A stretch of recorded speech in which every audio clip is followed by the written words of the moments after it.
Então, gente, boa noite a todos. Essa é a nossa live que vai discutir a questão urbana pós-pandemia, né? Mas muito focada no desenvolvimento econômico. Muitas pessoas, quando a gente vai falar em desenvolvimento econômico e que eu foco a importância da questão urbana, né, de se estudar, de se avaliar, de se organizar a cidade no aspecto urbano para receber o desenvolvimento econômico, as pessoas ficam meio na dúvida, porque, em geral, entendem que geração de emprego e renda é levar uma fábrica para a cidade, né, e isso se resolve. Então, a gente convidou o Rafael e o Maurício para participarem desse encontro, para a gente estar discutindo estas questões, né, que são questões, ao nosso ver, fundamentais, e aproveitando que o 2050, ele, em alguns municípios, não foi feito o diagnóstico urbano. Então, foi uma parte que faltou. Até hoje, de todos os municípios que a gente trabalhou, São João da Boa Vista fez o diagnóstico urbano, foi de grande importância, porque a revisão do plano diretor foi baseada, eu até estava conversando agora com você, né, Maurício, de que foi incorporado pela cidade, e São José do Rio Pardo está fazendo o seu diagnóstico urbano, que é uma cidade linda, maravilhosa, mas que ela tem tem um rio, né, grande que passa quase que no meio da cidade, e isso são questões que valorizam muito a cidade, desde que a gente preserve, cuide e trate essa questão como algo de valor. Então, a gente vai começar essa discussão. Eu queria apresentar para vocês o Maurício. O Maurício, ele é da FGMF, que é a empresa que fez o diagnóstico de São João e de Rio Pardo, né? Ele é arquiteto, urbanista e mais uma série de títulos aí, mas o importante é que ele tem extrema competência e experiência para esse trabalho. E o Rafael é da Urbit, o Rafael é engenheiro de software, né? E a Urbit é uma empresa que vocês vão conhecer depois quando ele for contar esse trabalho, né? É uma empresa de Big Data geoespacial, e daí, quando ele acabar de falar isso para vocês, vocês vão perceber a importância do trabalho da Urbit, é, complementando o diagnóstico urbano que a gente está fazendo em Rio Pardo. Então, sejam bem-vindos, bem-vindo ao pessoal da sala, bem-vindos aos nossos palestrantes de hoje, fiquem à vontade, vocês terão mais ou menos 10 minutos cada um, para apresentar as ideias, né? O pessoal da sala, eu queria pedir para ir fazendo as perguntas, então, terminada a fala do Maurício, segue o Rafael, e aí a gente abre as perguntas para a nossa discussão aqui, o nosso debate mais meia hora, e a ideia é que a gente termine às 20 horas, tá bom? Então, vamos lá, Maurício, você é o...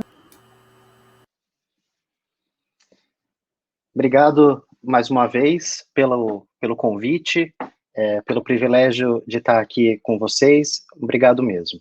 Eu acho que a minha ideia hoje aqui é conduzir algumas reflexões para a gente pensar as questões da cidade, seja do desenvolvimento econômico, seja do desenvolvimento social, que está intrinsecamente ligados, e pensar no que é esse pós-pandemia. Acho que a ideia da nossa fala aqui é que a gente entenda que os problemas que existirão pós-pandemia, ou as questões todas, são questões já existentes na cidade e que, na verdade, ficarão um pouco mais graves após a pandemia, já que ela vai acarretar uma crise econômica muito relevante. Quero apresentar aqui algumas imagens para a gente poder pensar junto.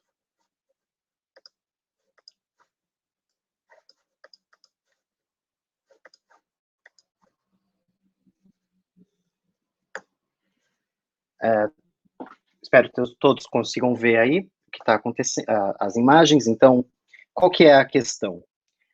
O que acontece na cidade hoje e o que é o cenário pós-pandemia para a gente refletir junto. Essa aqui é uma imagem para a gente lembrar de quando a gente podia se aglomerar.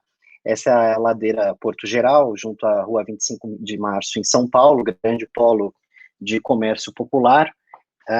Só que durante a pandemia, nos momentos de quarentena, o cenário que se via era esse.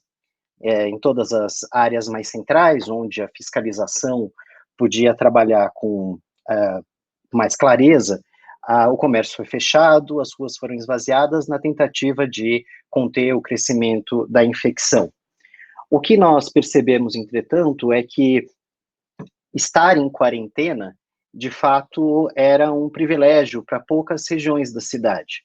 Nas periferias, o que se viu foram grandes aglomerações, tanto para resolver problemas cotidianos, trabalhar, conseguir o sustento do dia a dia, conseguir acessar o benefício emergencial, que mesmo depois de certa demora começou a ser distribuído. O que a gente percebe é que as cidades têm na desigualdade social um aspecto mais que relevante para a gente pensar o potencial de desenvolvimento econômico. Afinal de contas, é desenvolvimento econômico para quem?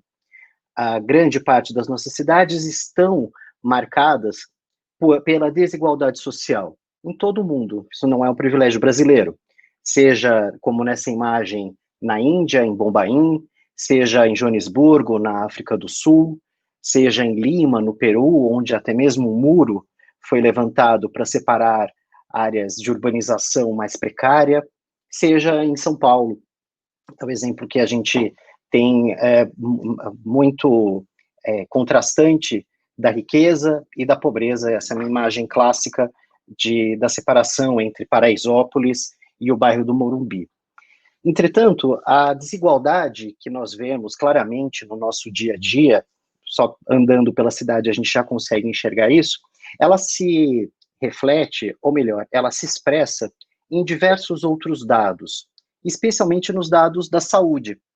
Antes mesmo da pandemia, de acordo com uma pesquisa feita em 2012 no município de São Paulo, nós já víamos que doenças cardiovasculares, por exemplo, matavam 4 vezes mais habitantes nas áreas mais periféricas, como em Brasilândia ou Cidade de Tiradentes, que são distritos de menor renda e mais periféricos na cidade, do que em distritos como Moema, uma área rica e mais central, por diabetes, o mesmo tipo de discrepância da causa de mortes causadas por doenças, afligem muito mais populações que residem nessas áreas de menor renda. Logo que a pandemia começou, nós já percebemos claramente como o vírus teria maiores efeitos letais nas periferias. Os mapeamentos que começaram a ser feitos, esse mapeamento foi feito em abril, já mostrava claramente como nas periferias havia maior número de mortos, especialmente quando a gente confronta essas periferias com as áreas de conjuntos habitacionais, ou cortiços, ou favelas. Isso só piorou ao longo da pandemia. Uma pesquisa lançada na semana passada por pesquisadores da Universidade Federal do ABC mostrou como, ao longo da pandemia, as periferias foram os lugares que começaram a concentrar cada vez mais as mortes decorrentes da Covid. No mapa à direita, nós vemos claramente distritos ao norte, aquele distrito roxo, que é Brasilândia, no sudeste, que é o distrito de Sapopemba, e ao sul, o grande distrito em Lilás, que é Grajaú. Como esses foram os lugares que mais sofreram mortes decorrentes da pandemia. Isso tem muitas explicações. Isso tem a ver, de um lado, com o histórico das pessoas que moram nessas áreas, que já historicamente têm pouco acesso à saúde e a condições de se cuidar, mas também pelo tipo de trabalho que elas desempenham e que não podia ser transformado em teletrabalho.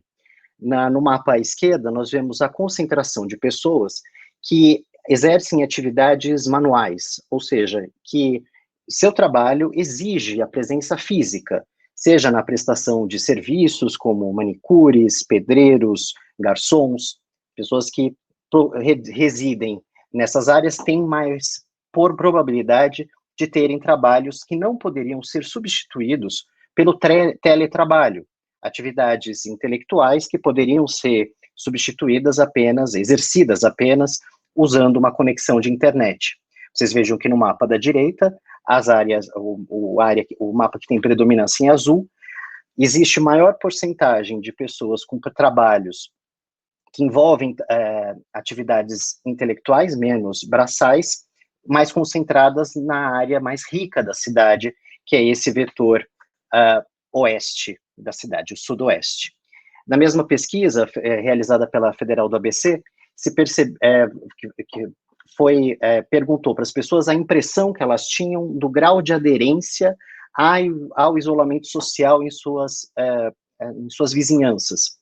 Se percebe, então, uma maior percepção de isolamento social, né? As pessoas ficaram mais em casa nas áreas mais centrais do município e menores taxas de isolamento nas áreas mais periféricas. Isso está associado não só ao tipo de trabalho, mas também à necessidade de correr atrás do sustento diário dessas pessoas que moram nas áreas mais periféricas. Esse tipo de desigualdade, então, que a gente percebe quando quando olhamos para a cidade, quando vemos essas fotos da cidade, é traduzida, é concretizada quando olhamos os dados espacializados. Essa palavra espacializar dado a gente usa muito, que é colocar informações dentro de um mapa, porque daí a gente consegue entender melhor como elas acontecem. Evidentemente, esse menor grau de isolamento e maior necessidade de deslocamento para conseguir o seu sustento sobrecarregou o sistema de transporte coletivo, que ele, por si só, também acabava sendo um motivo de aglomeração de pessoas. Enfrentar as questões de transporte coletivo na pandemia é um desafio ainda não resolvido, e muitas cidades do mundo estão se debatendo para poder dar conta desse tema. Buenos Aires, por exemplo, tentou organizar os seus sistemas de transporte coletivo, seja por ônibus, seja por metrô, falando para as pessoas manterem algum tipo de isolamento entre elas no acesso aos veículos. Nos Estados Unidos, os ônibus tinham assentos em que não podiam ser usados para garantir isolamento entre as pessoas. Ainda que isso seja difícil aqui, vai ser um caminho. Pode ser um caminho. Outras cidades, como algumas da Alemanha, expandiram suas redes de transportes ativos para a bicicleta e a pé, tirando o espaço dos automóveis e garantindo mais conforto e segurança para que as pessoas não precisassem usar o transporte coletivo, mas pudessem se deslocar usando bicicletas de uma forma mais segura.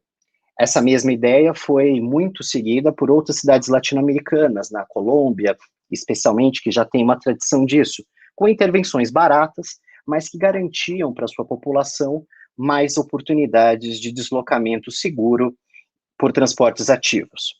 A questão da desigualdade, entretanto, segue na pauta para o momento pós-pandemia.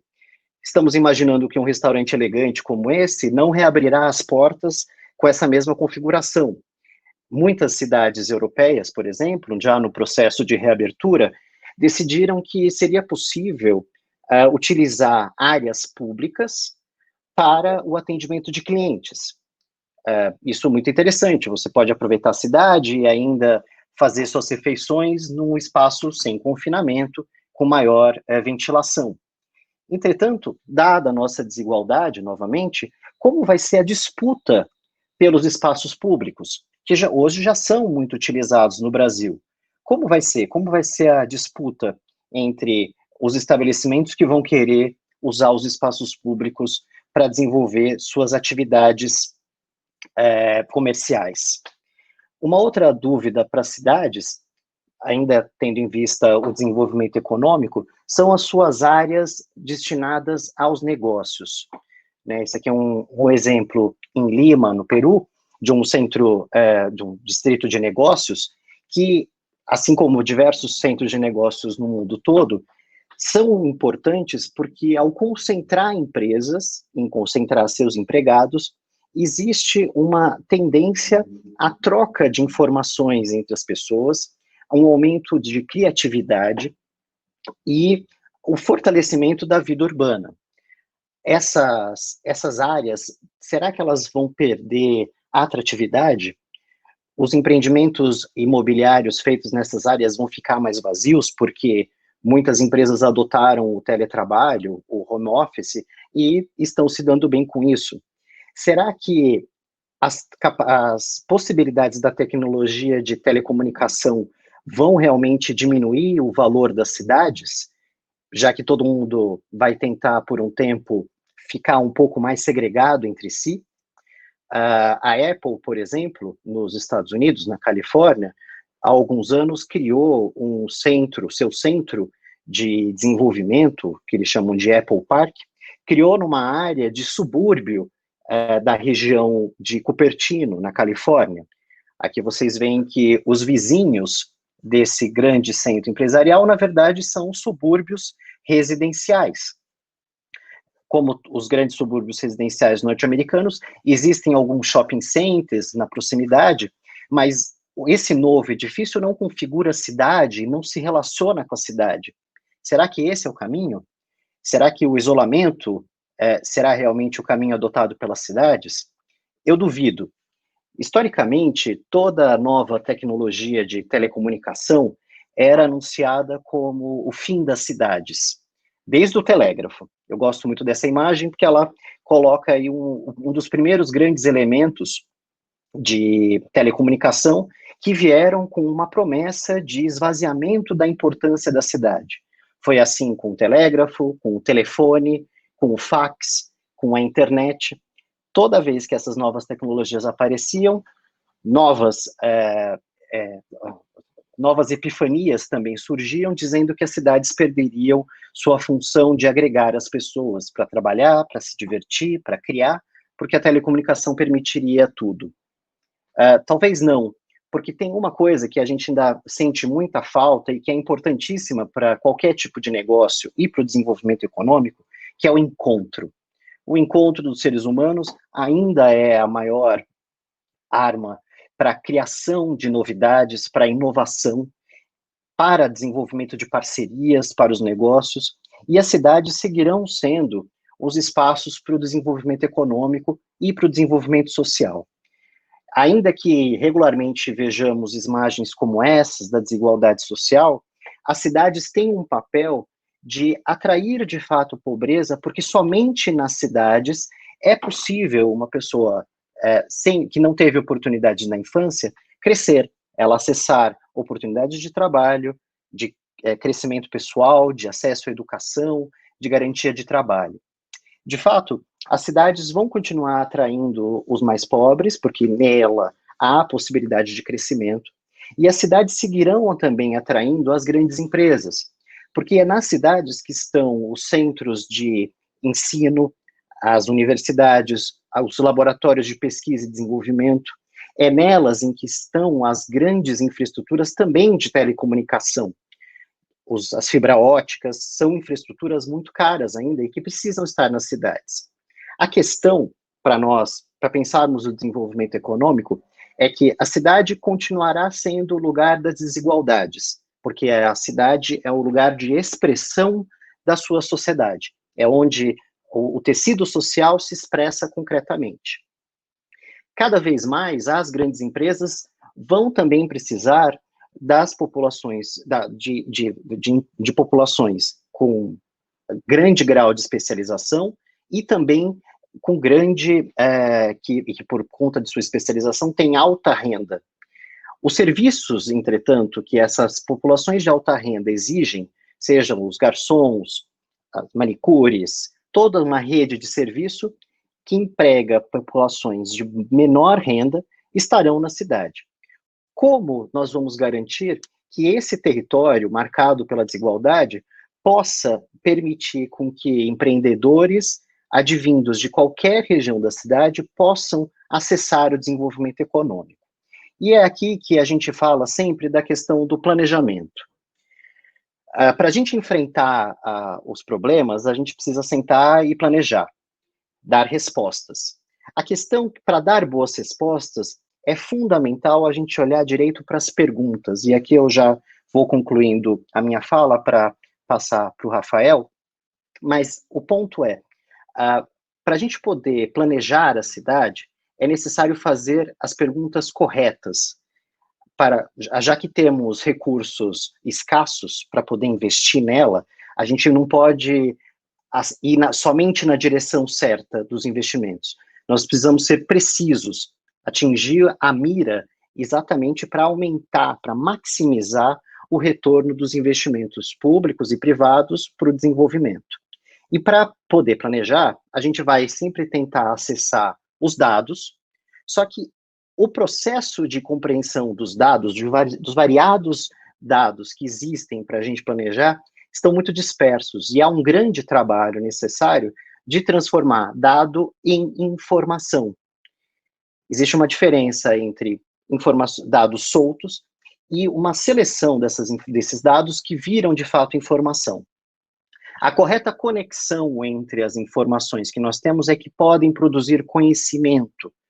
Esse conhecimento é o que permite a compreensão dos problemas, e daí sim, somente a partir da conexão entre esses dados, gerar novas ideias e sabedoria que podem nos ajudar a intervir, a agir nesses tecidos urbanos que são a base do desenvolvimento econômico. Vou passar agora para o Rafael. Muito obrigado pela atenção de vocês e nos vemos logo menos para tratar das dúvidas e questões.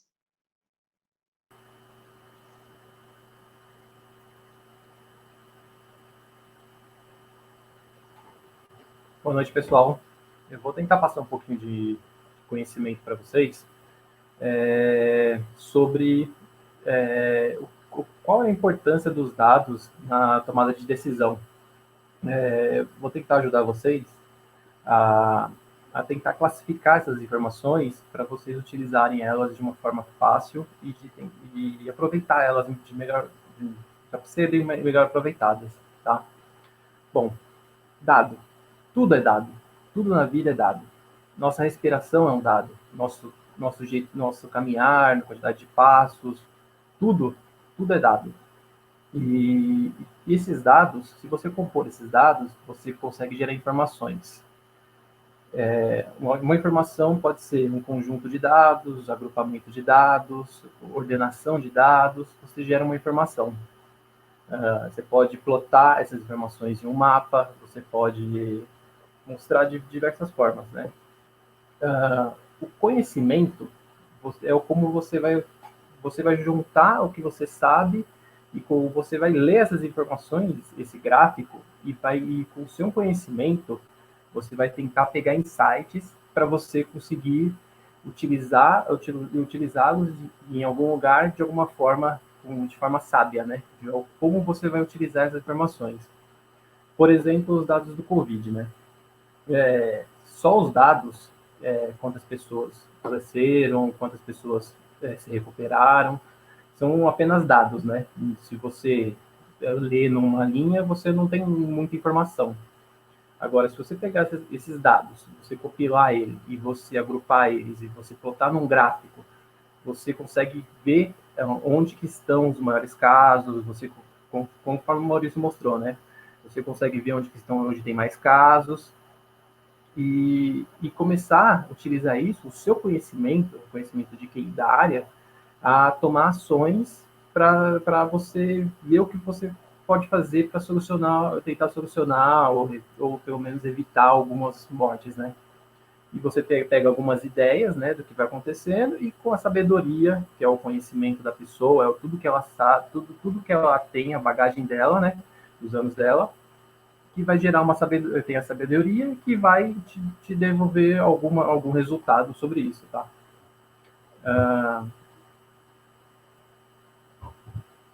Bom, aqui é uma brincadeira, né? Que é a informação, aqui é para os arquitetos, né? Que além de ter informação, conhecimento, eles têm que ter uma criatividade, né? Eles têm que usar essas informações de forma criativa, não só usar elas de forma jogada, né? Bom, dados não são esse tipo de dados, né? Que a gente espera ter, né? Dados são esses, são informações de qualquer informação que tudo vai gerar informação para você, seja a velocidade de um carro, seja o horário de um avião, o tempo de viagem, o tempo que uma lâmpada está acesa, tudo pode gerar informação. Qual a importância dos dados na tomada de decisão, né? Que é o que o que importa, né? Que é o que você vai utilizar esses dados para você tomar decisões, tá? Aqui é um exemplo de um mapa de declividade feito pela Urbit, tá? Ele é composto da declividade, né, da região, onde o vermelho é mais alto e o verde é mais plano, tá? A vermelho, a declividade é mais alta e a região verde é a região plana, tá? Essas informações, para que seria útil, né? Com conhecimento, você utilizar, por exemplo, para o iFood. Ele pode usar essas informações para guiar as pessoas que querem fazer entregas de bicicleta. E eles vão colocar as entregas de bicicleta nas regiões planas da cidade. Nas regiões íngremes seria uma judiação do entregador, né? Então você tem que utilizar essas informações de forma inteligente para você ter um resultado bem satisfatório, tá? Aqui um exemplo de roubos e furtos de celular, tá? Aqui o que você pode fazer isso? Você pode tomar ações de segurança. Você sabe onde que tem maior incidência de roubos e furtos de celular. Então aqui é uma região da Paulista com a Rua Augusta, que onde tem um alto índice de roubos e furtos de celular, que também é uma região densa de comércios. Esse daqui é uma junção de informações de densidade e verticalização. Quer dizer que nem toda verticalização ela é densa, e nem toda densidade está composta em verticalização. Você tem muitos prédios aí de um andar, de um apartamento por andar, ou dois, então você tem uma baixa densidade.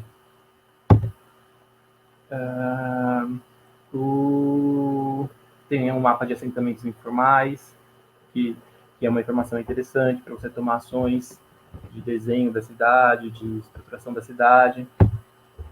Aqui é um gráfico que a Orbit fez, né, também, né, de fazer uma correlação de informações de assentamentos precários com os hospitais. Isso daí são algumas informações que podem ser compostas por diversas informações a mais. Se você for fazer correlações de hospitais com assentamentos, com a hidrografia, para ver se tem uma correlação, que é dos córregos, será que tem saneamento básico na região? Se você começar a correlacionar isso, às vezes o problema não é a quantidade de hospitais, mas sim o saneamento das pessoas, o saneamento básico que as pessoas deveriam ter.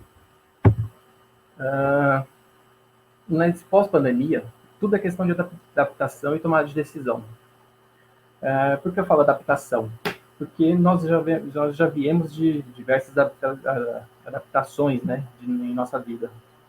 E talvez isso não seja um novo normal, seja apenas uma adaptação temporária que você vai ter que seguir, que você vai ter que se adaptar e tomar decisão em cima de dados. Porque se você não tiver dados, você pode tomar decisão errada a longo prazo. E agora? O que fazer, né? Eu vou dar alguns insights, tá? Não é guia, não é como você deve fazer, mas é apenas algumas formas de você pensar para você tentar achar soluções para o seu negócio, para o seu projeto. Então, sempre utilizando dados como meio de chegar lá. Para o setor público, privado, né? Seria, né? Você tem uma empresa.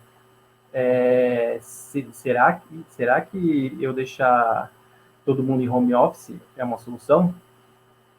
Ou será que eu volto como antes? Ou otimizar minha estrutura para estrutura com prevenção de contaminação, mudar a localização da minha empresa, ou usar um sistema híbrido? São questionamentos que você tem que fazer para você tomar soluções. E para você tomar soluções, para você decidir o que você vai fazer da sua empresa, né? E essa decisão, ela pode ser benéfica ou até maléfica, dependendo da decisão que você tomar, se for uma decisão errada. Aqui é um exemplo, né? Só ilustrativo, tá? Que é uma correlação de os pontinhos pretos são os funcionários, são a residência dos funcionários, e as cores das linhas são as estações de metrô. Que é um exemplo, tá? Mas ele ilustra mais ou menos que qualquer ideia é você pegar os locais onde cada pessoa mora e com esses dados você começar a criar correlações. Será que eu tendo um prédio na Faria Lima é a melhor solução para mim? É o melhor custo-benefício? Será que é melhor para meus funcionários eu viajar 2 horas para chegar no trabalho? Será que se eu não fizer uma divisão e separar uma parte estratégica na Faria Lima e criar, alugar outro prédio que é mais barato em outras regiões, não seria melhor para a empresa? Não seria um benéfico? Por exemplo, eu criar 2 clusters de divisão, eu criar 2 prédios para dividir, criar um para quem mora na Zona Sul e o outro para quem mora na Zona Leste, ou alugar coworkings para você colocar as pessoas. São questionamentos que futuramente eles podem ser benéficos para a sua empresa. Alguns benefícios que você pode ter: redução de custo de aluguel, redução do tempo de transporte, qualidade de vida no trabalho dos funcionários. Se eu diminuo o tempo de viagem dele, provavelmente ele pode render mais no trabalho. E, consequentemente, para o setor público, a redução do trânsito e a melhoria da qualidade do transporte. O setor público, eu diria que é tudo questão de adaptação e criatividade, né? Você tem as informações, né, que são geradas do setor público, você tem diversas informações, como tudo gera informação, né? Você também, do mesmo jeito que o setor privado pode utilizar, o setor público também pode utilizar isso, mas com uma direção, que é ajudar as pessoas. Tentar sempre tentar prever, pegar os dados para utilizar com benefício das pessoas. Aqui é um exemplo, né, de levantamento de dados, né, e classificação dos dados, que é normalmente as pessoas que fazem deles, arquitetos, usam bastante, né. Agora, será que se eu começar a juntar esses dados e correlacionar com outros dados, qualidade do ar, ruído, quantas pessoas circulam na região, o sentido que estão indo, quantas pessoas circulam na região, qual a velocidade, tipo de veículos, horários de pico, idade, será que isso não me ajudaria no meu projeto? Será que isso não melhoraria a qualidade do meu projeto de desenho urbano ou de estruturação urbana? Será que se eu fizer um monitoramento constante dessas regiões, eu não consigo ter essas informações em tempo real e eu consigo ver se meu projeto ele está dando certo? Então, sempre monitore o antes e o depois. Sempre. Não adianta você pegar, levantar, monitorar agora para tentar achar uma solução e você não sabe se isso está dando certo ou se continua dando certo, porque as coisas podem mudar. A cidade é muito dinâmica. Você precisa de mais informação para você ter certeza que sua ideia está certa. Eu acredito que esse pós-pandemia acho que vai ter que ter alguma questão ativa para as pessoas, né? Para elas serem mais proativas do que reativas, né? Eu acredito que se você pegar esses dados e você criar sistemas inteligentes que monitorem esses dados, você para um pouco de ser reativo e vai ser um pouco para de ser reativo e vai ser proativo. Por exemplo, se você pegar as doenças, criar um alerta de doenças. Por exemplo, se você criar um alerta de doenças respiratórias, se você já sabe, se você tem um histórico, você sabe quantas pessoas mais ou menos tinham em média que tinham doença respiratória. Então você já tem uma informação histórica, você consegue criar um alerta de que essa doença está fora da média, está fora do normal. Então você pode criar uns alertas de saúde que podem evitar esses problemas de pandemias futuras ou até de crises futuras, né? Enfim, você pode medir também, analisar o fluxo de pessoas. Agora, interessante é medir a densidade de pessoas num determinado local, porque esse local ele pode ter aglomeração. Então, são situações que você pode ser proativo, não precisa ser reativo, né? Uma das coisas que se fala muito, né, são smart cities, né? E nada mais é que você começar a criar sensores na cidade e monitorar ela de várias partes e de várias formas. Por exemplo, o sinal do farol, você pode monitorar a temperatura, previsão de chuva, você pode nível dos rios, e você pode utilizar elas de forma mais segmentada, né? Se você é muito complicado você criar uma smart city, uma cidade inteira inteligente, pela quantidade, pela complexidade, pela dificuldade, pelo custo, né? Então, talvez se você pegar esses dados e dividir ela em pequenas partes e tentar resolver utilizando a ideia de Smart City, mas de pequenas partes, né? Você criar uma parte de análise de doenças, nos hospitais. Os hospitais armazenam esses dados e você consegue pegar esses dados de uma forma inteligente, armazenar eles, mostrar informação e criar uns alertas para você. Isso faz parte de monitoramento de cidades. E falta um pouco de incentivo para o governo para eles serem mais proativos quanto a isso. E o Smart City é uma solução muito boa para a proatividade. Você pode escolher os fatores que pode tornar a cidade, né? Como saúde, meio ambiente, enfim, você pode utilizar qualquer forma, qualquer fator para você utilizar de monitoramento. Alguns exemplos de monitoramento: tráfego de transporte, usina de energia, redes de abastecimento de água, gerenciamento, detecção de crimes, escolas, hospitais. Você pode monitorar muitos fatores, muitas situações, muitos locais, mas ele tem que ter algum objetivo. Se você não tem um objetivo claro do que você quer monitorar e do que você quer resolver, nada vai servir, todo o seu esforço. Então, você tem que utilizar esses dados de forma inteligente, porque ela vai ter um custo, ele vai ter um tempo de instalação, de preparação. Então, você tem que utilizar eles com inteligência e de forma que ajude a atingir um objetivo. Então, você pode utilizar esses dados para embasar como meio de embasar uma ideia, né? Você tem que usar esses dados para embasar alguma ideia. Ou formular são as dicas, né? Formule a pergunta correta também. Não só pegue os dados, mas também tem que ter uma pergunta correta para você utilizar esses dados.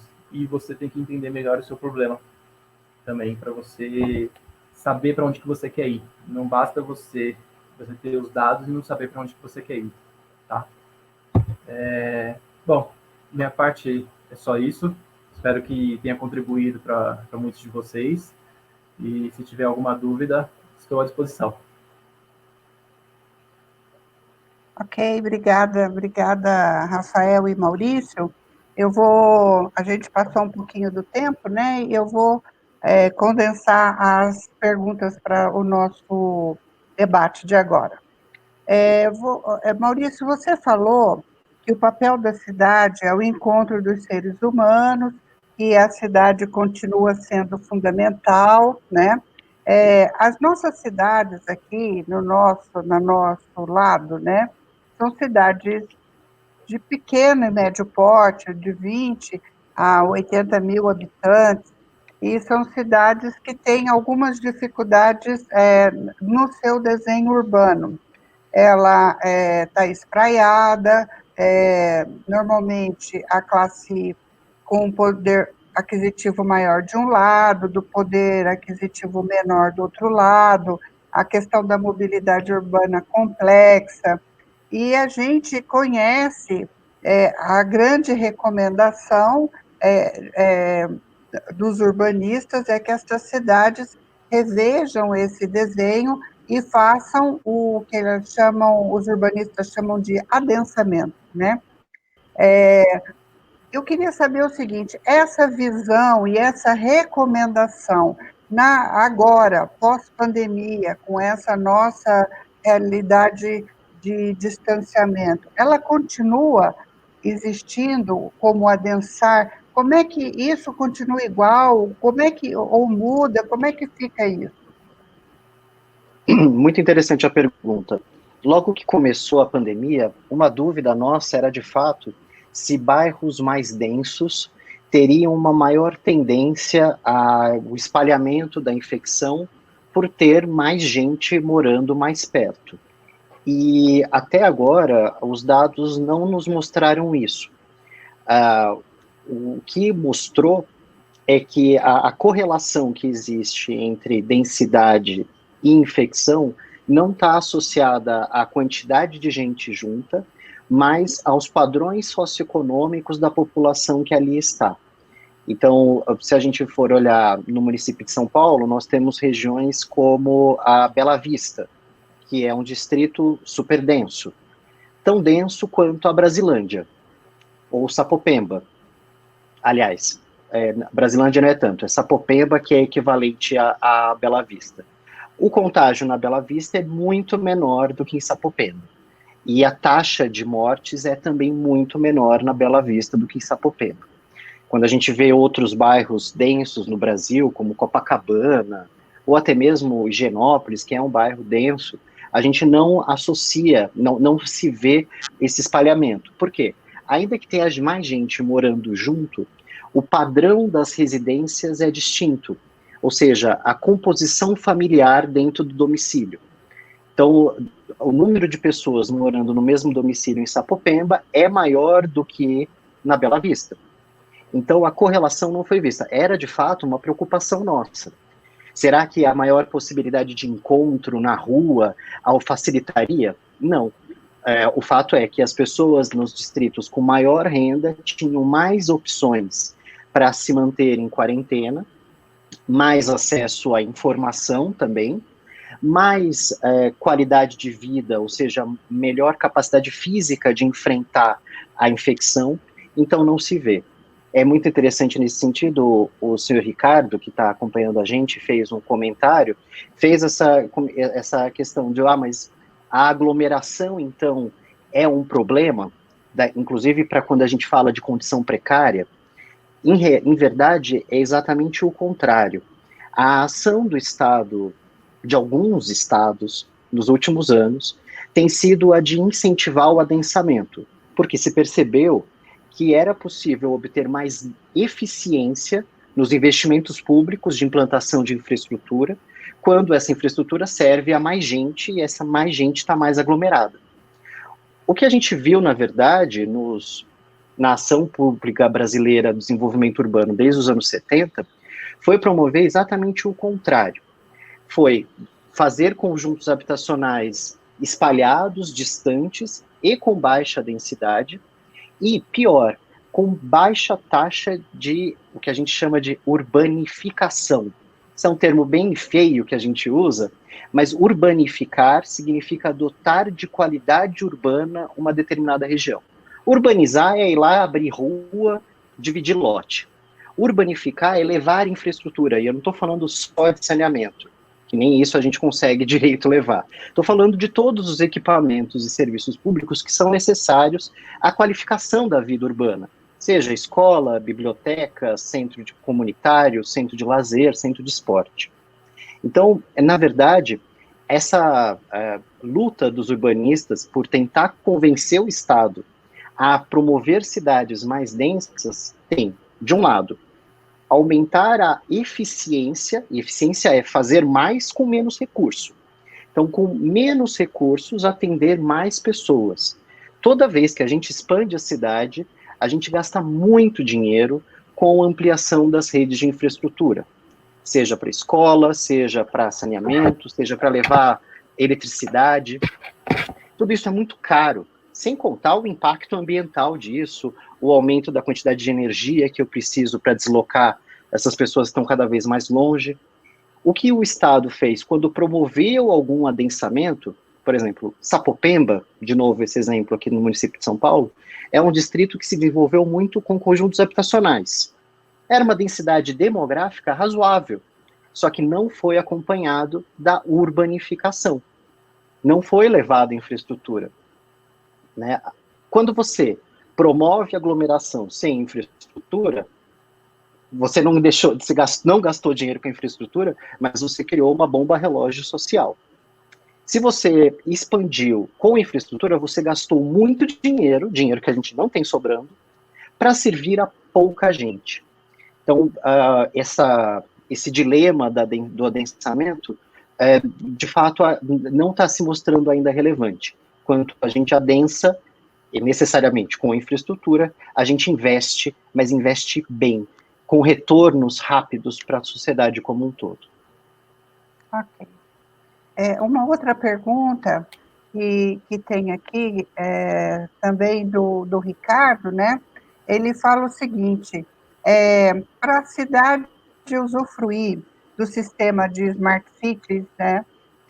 Será que ela não precisa primeiro ter uma infraestrutura básica para depois investir nisso? Ou como é que começa isso? Sim, precisa de uma infraestrutura básica, né? Mas eu sei que é custoso você ter uma Smart City.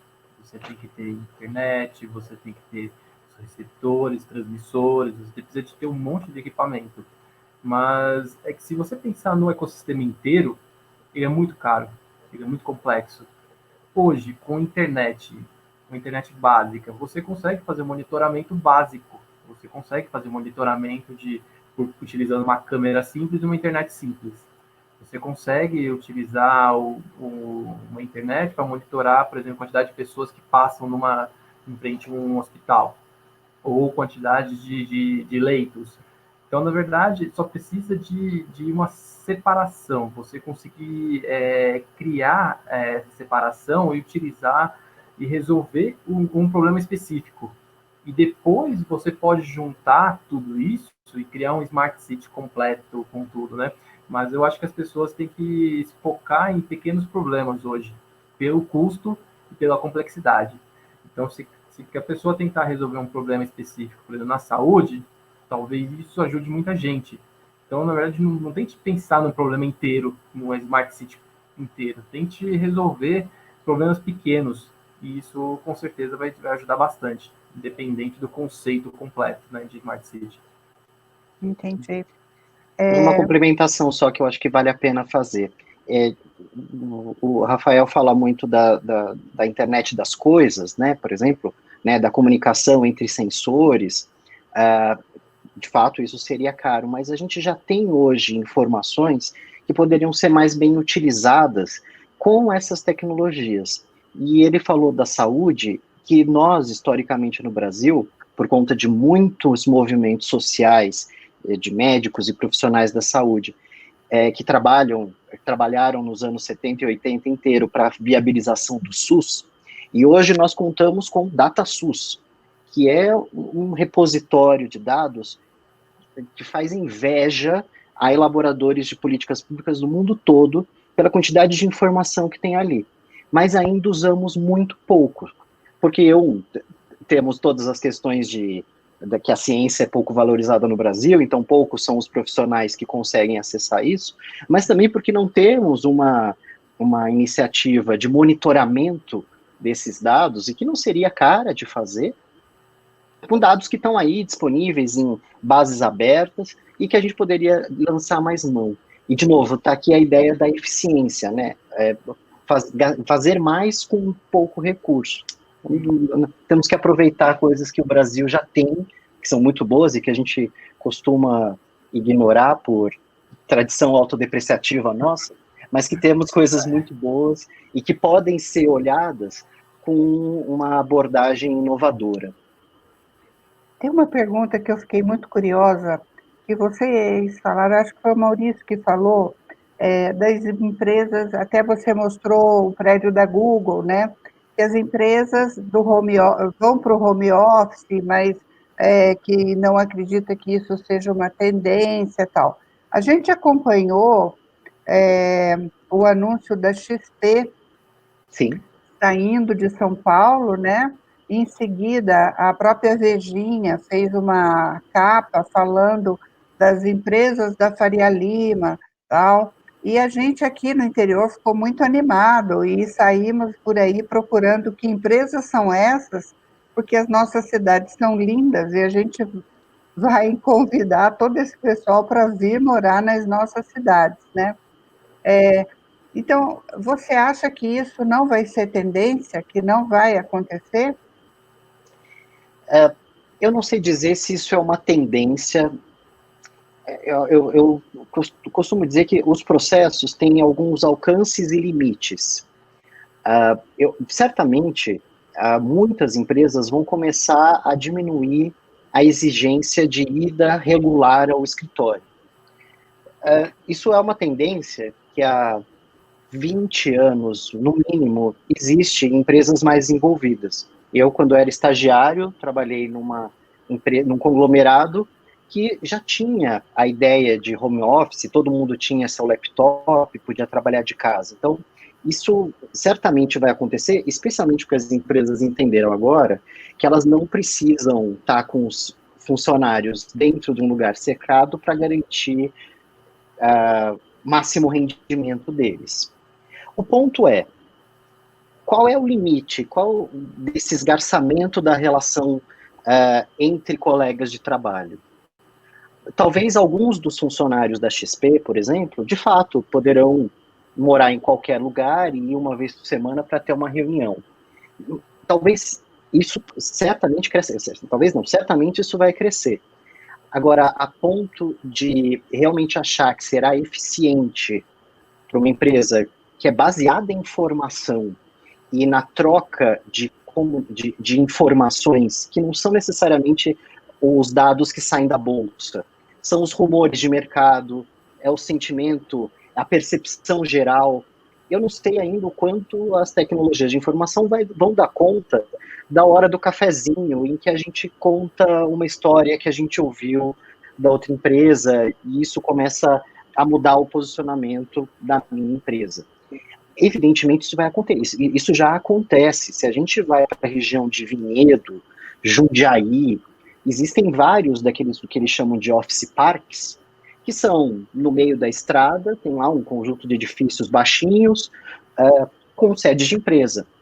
Isso certamente vai ter uma expansão, e certamente pode chegar a toda a microrregião de São João da Boa Vista, por conta da excelente acessibilidade rodoviária que existe aí, proximidade com o polo fenomenal de Campinas, tanto o polo produtivo quanto educacional. O que eu vejo como urbanista, que a gente enxergou nos processos de Vinhedo, Jundiaí e adjacências, foram processos de elitização, criação de grandes condomínios fechados para essa população que vai buscar a paz do interior, ainda que a gente saiba que isso tem um pouco de mito, mas tem esse idílico do sonho de morar numa cidade mais tranquila, mas isso pode trazer para a região, assim, mais renda, uma população com maior renda, que pode dinamizar o comércio local, pode atrair muitas coisas positivas, mas se for um processo descontrolado, pode gerar expulsão de população e aumento da desigualdade. Porque lembrem-se, sempre que tem um aumento de população de rendas altas, existe a atração de populações de baixa renda, porque são elas que vão oferecer os serviços cotidianos que essa população de renda alta exige. Quanto maior a renda de uma família, mais ela quer boutique, ela quer restaurantes mais sofisticados. Muito bem, isso anima o comércio local, os empreendedores locais se animam. Mas isso exige a proximidade de populações de menor renda que vão buscar o seu crescimento pessoal, e se isso não for planejado, as cidades do interior vão ser elas também palco de conflitos sociais devido à desigualdade. Novamente, a ideia não é isolar os pobres, não. As cidades têm como função básica da sua existência ser espaços que permitem crescimento pessoal. Né? O avô de todo mundo aqui veio de uma situação muito pobre para a cidade para tentar melhorar de vida. Muitos conseguiram, porque a cidade oferece oportunidades. Tem um autor norte-americano, tem até o livrinho dele aqui em algum lugar, chamado Plain Edward Gazer. Ele tem esse livro chamado Triumph of the City. Ele mostra que uma cidade que está num país pobre e que não tem pobres, não está desempenhando sua função correta. As cidades, enquanto o Brasil, ou melhor, o mundo, não for um lugar menos desigual, as cidades vão atrair os mais pobres. Quando a gente acabar com a pobreza no Brasil, virão imigrantes, porque somente nas cidades é que é possível crescer. Você estando no campo, ou você vai ser expulso, ou você vai continuar com uma vida miserável. As cidades são os lugares em que se pode crescer. Então, para desempenhar bem esse papel, as cidades têm que se planejar. Do contrário, viram um espaço de conflito e de perda de qualidade de vida. Ok. Tem uma última pergunta aqui, que a gente já chegou no nosso tempo, né? Que é do Ulisses. Deixa eu achar aqui essa pergunta do Ulisses. Para você, Amélia. Vamos ver o que ele pergunta. Qual a importância do grupo focal no projeto do município 2050 dentro dessa questão urbana? Isto porque muitas cidades o setor público não consegue fazer planejamento. Então, primeiro, para quem está no grupo aqui, que não sabe o que é o grupo focal, é assim, olha, quando a gente implanta o projeto 2050 nas cidades, a primeira coisa que a gente constitui é o grupo gestor e o grupo focal. O grupo gestor é o grupo contratante. O grupo focal constitui-se da inteligência da cidade. Ele é composto de professores, pesquisadores, profissionais liberais, engenheiros, arquitetos, industriais, pessoas que gostam da cidade, que queiram colaborar. Então, todo o diagnóstico, tudo da cidade é discutido com esse grupo focal, e é esse grupo focal quem basicamente faz a redação da cidade que queremos e das etapas do município 2050 que ela quer para 30 anos, né? Então, como é que a gente trata no grupo focal essa questão urbana? É o seguinte, Ulisses, no município que faz o diagnóstico urbano, é muito mais fácil, porque o diagnóstico urbano, ele acaba mostrando os grandes pontos de dificuldade de uma cidade. Na minha experiência, os grandes pontos de dificuldade são o grande espraiamento, né, uma alta concentração de moradias precárias ou favelas. No interior não tem favela, mas tem moradia precária, ou os bairros populares afastados e sem a infraestrutura que o Maurício chamou urbanistico... Urbanificação. Urbanificação. Em geral, são esses problemas, né? A questão do saneamento básico, tratamento de esgoto, coleta, muitas cidades não têm isso na sua totalidade, né? Então, quando tem o diagnóstico, isso fica tranquilo, porque o grupo focal entende, vê e batalha por isso. Quando não tem esse diagnóstico, é muito mais complexo, porque, por exemplo, eu não sou uma especialista em urbanismo, mas o Grupo Focal acaba olhando essas grandes questões, acaba priorizando algumas questões, mas a profundidade do debate da questão urbana, quando não tem o diagnóstico urbano, ela é bem menor, tá? Ela é bem menor. Mas acaba entrando porque em algumas situações é gritante, tipo assim, esgoto a céu aberto em determinados bairros.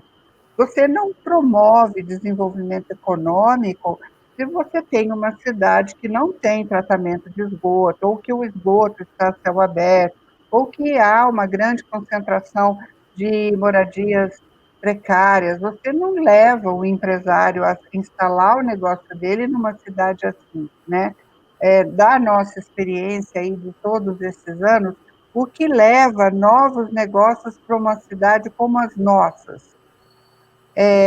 Políticas públicas para isso, um bom distrito industrial, porque ele não vai enfiar a indústria dele no meio de um mato, de um terreno, aquilo ali é o distrito industrial, tem que ter uma estrutura, a logística para a mercadoria chegar e sair, mão de obra qualificada, baixo índice de violência, qualidade de vida, atividade cultural, uma boa receptividade da própria cidade para quem vem de fora, enfim, não é só a doação de um terreno, é um conjunto de coisas que a cidade tem que fazer e se preparar, né?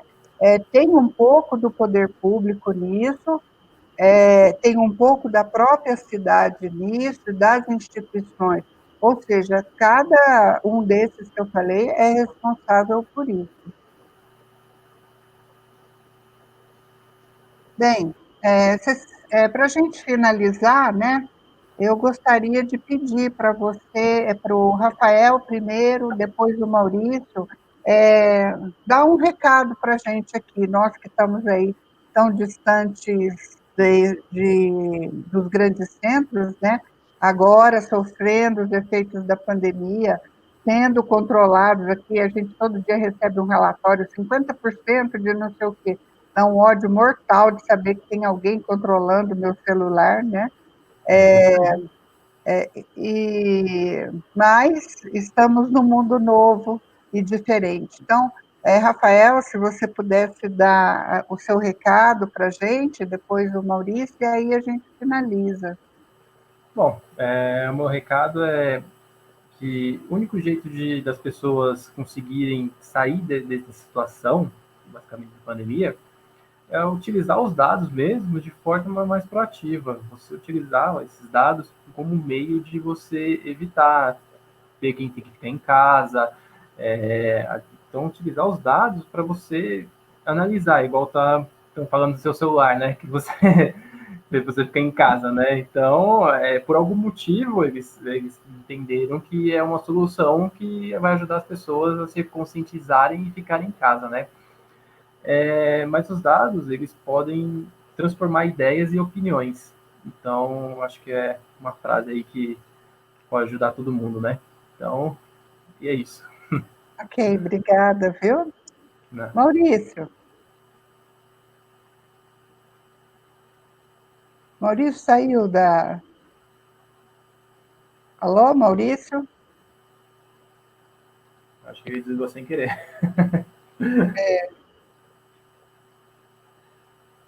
Vamos ver se ele volta. Essa questão do urbano, né, é uma coisa apaixonante para a gente aqui. Quando a gente começa a entender um pouco disso, a gente vê quanta coisa que as cidades podem fazer e aproveitar de potencial, né? Não é só coisa ruim, tem muita coisa bacana que pode ser feita. Maurício, você pode dar o seu recado final, por favor? Sim, peço desculpa que deu algum problema aqui no meu computador, mas entrei aqui rapidamente pelo celular. Estão me ouvindo bem? Então, Sim. Legal, desculpa mais uma vez, travou tudo aqui, mas rapidamente consegui pelo celular. O que eu gosto de falar, quando a gente acaba usando os exemplos e os estudos que a gente faz nos grandes centros, e tentar mostrar isso para as cidades menores ou para os polos regionais, é meio que alertar processos que a gente não quer que vocês passem. Os nossos sofrimentos aqui estão hiperconsolidados, e a gente está aprendendo algumas coisas com eles. O ponto é como a gente evita com que isso aconteça, esse processo que a gente já viu aqui, que aconteçam nas cidades médias e pequenas. Tem uma coisa, um esquema teórico que tem sido pensado muito fortemente no estado de São Paulo, que é a macrometrópole paulista, que inclui todas as regiões metropolitanas, né, de Vale do Paraíba, São Paulo, Baixada, Campinas, Sorocaba, e algumas regiões no entorno, que estão mostrando que processos muito corrosivos que ocorreram no município de São Paulo, na região metropolitana de São Paulo, se expandiram para fora dessas regiões e atingiram fortemente contextos já consolidados, até então consolidados, e que têm sofrido muito, especialmente do ponto de vista da desigualdade social e da mobilidade, seja urbana ou regional. Então, quando a gente chama a atenção dos problemas de extrema pobreza, densidade, tudo isso é para evitar que esses processos aconteçam e se extraem. A gente quer exportar ideias boas e não os nossos fracassos. Por isso que a gente acaba sempre usando alguns exemplos daqui para chamar a atenção. Então, olha, estão fazendo o conjunto habitacional periférico, vai dar problema lá na frente. A gente já viu isso aqui. Estão expandindo loteamentos de alta renda em condomínios fechados. Isso já vimos aqui. Temos Alphaville para mostrar como deu errado, como isso gerou dinâmicas muito corrosivas. Então, haverá certamente no estado de São Paulo todo, especialmente nos municípios próximos a grandes centros, cada vez mais uma maior influência do desenvolvimento econômico. Como isso vai acontecer? Vocês vão repetir os mesmos erros que nós já repetimos nos grandes centros? Eu espero que não. Esse é o alerta. A gente já tem soluções para fazer isso de uma forma mais sustentável, ambientalmente, social e economicamente. E super obrigado mais uma vez pelo convite. Ok.